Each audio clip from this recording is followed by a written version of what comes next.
Hello',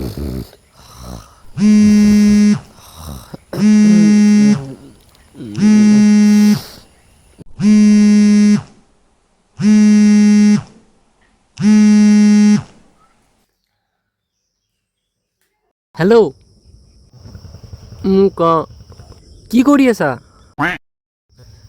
শুই আছিলোঁ।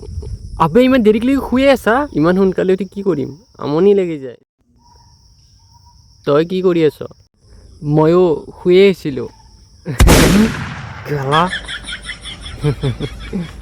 বাবু তোৰ খোৱা নাই নে দেউতাক মাতিম?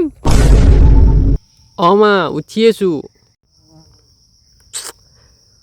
হেল্ল', তোক এনেকৈ গালি পাৰি থাকিলে কি কৰা? গান গাই থাকা বুলি ভাবি শুনি থাকোঁ। ফোন কিয় কৰিছিলি ক? আমাৰ যে স্কুলৰ বেটছটো গোটেইকেইটা মিলি এটা প্লেনিং কৰিছ মই যে গম নাপাওঁ। তাকে ক'বা তোক ফোন কৰিছোঁ।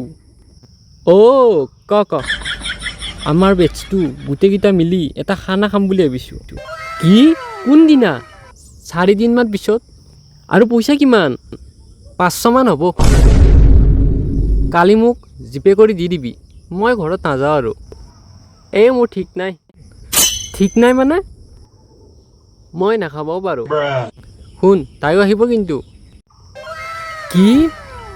ভাবি চাওঁ আৰু কনফাৰ্ম কৰি ক সোনকালে। ঠিক আছে। দেউতা মোক খানা খাব পইচা লাগে। দেউতা কি? খাম কি মুখৰ ভিতৰত বুৰ কৰি আছা? আজি কেই তাৰিখ? 12 তাৰিখ। কিয়? নাই এনেই।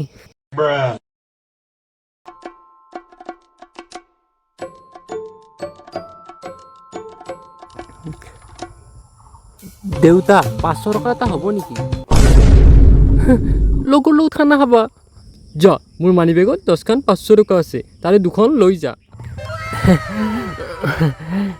দেউতা মানি বেগটো ক'ত আছিল? সিহঁতৰ পইচা আছে খাব, তোৰ আছে? মোৰ নাই কাৰণে দেউতাক পইচা সুধছোঁ। নাই, নোৱাৰো খানা খাব। কিন্তু মোৰ খাব বহুত ইচ্ছা গৈছে। ইচ্ছা গ'লেও হ'ব নেকি খানা খাব? মাহত গাড়ী কিস্তি, লাইটৰ বিল, টিউশ্যন ফিজ আৰু গেলামাল দোকানৰ বাকী আৰু কিমান ধাৰ আছে। আৰু তাক খানা খাব 500 টকা লাগে। দেউতা মাজনী 100 টকা এটা লাগিছিল। কালি যে 100 টকা দিছিলোঁ কি হ'ল? সেইটো দাদাই লৈ গৈছে।